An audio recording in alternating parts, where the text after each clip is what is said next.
liturgical calendar, Saint Peter Chanel, and also Saint Louis Grignion de Montfort.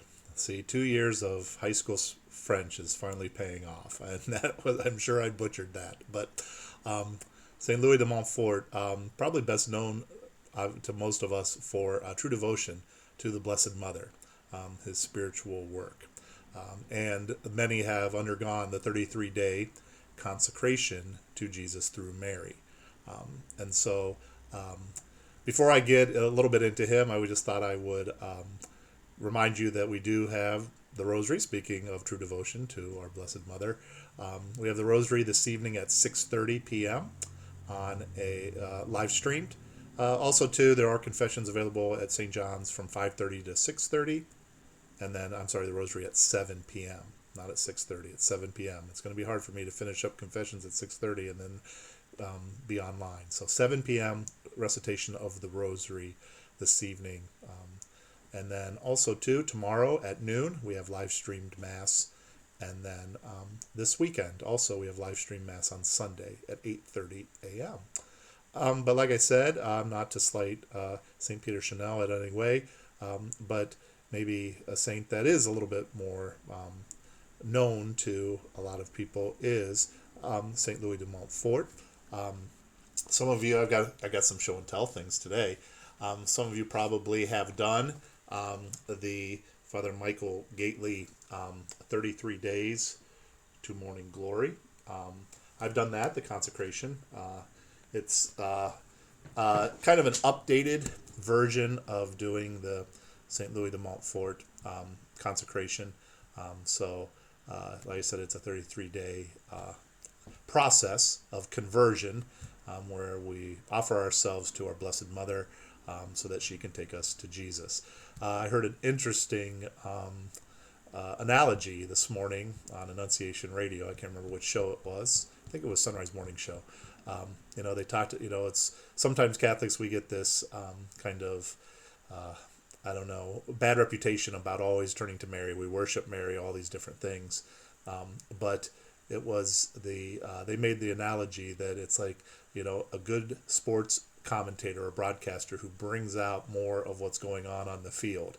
And so our Blessed Mother can kind of be that one that brings us closer to our Lord, since as her son, she has that union with him that we all seek. So another reference, turn around here and grab this, that I used to find out a little bit more about St. Louis de Montfort is Butler's Lives of the Saints. This is a 12-volume, so I have this as the April issue that I looked through. And, a couple things that kind of stood out about his biography, at least from this author, was first they described him kind of as awkward in his personal relationships. They said even as a child, he didn't get along with a lot of other children very well.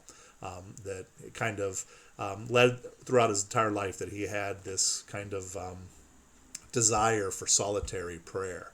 And in a way, his life, you see kind of this, I wouldn't say struggle, but seeking, he always kind of feels called kind of like that monastic life or to that religious life. But then he also, too, realizes that, no, he has a call to do things out in the world.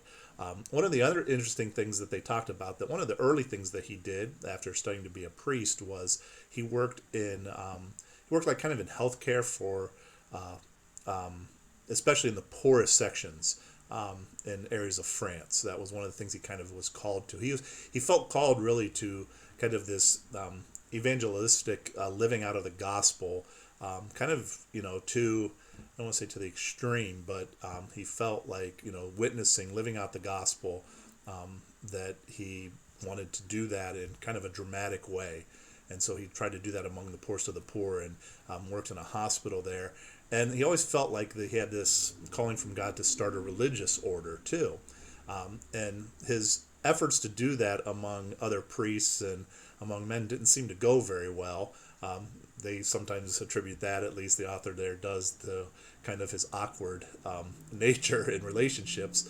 But he did seem to have a little bit more success in attracting groups of women to do this. And he was having a little bit of trouble doing this in that hospital, and then he started a group of, I think it was 20 women. I'd have to double check the reference, but it's like 20 women, all former like patients who all had physical disabilities. I think they said that the leader was blind, and so that's kind of a unique thing that he would have done, especially at the time that he lived.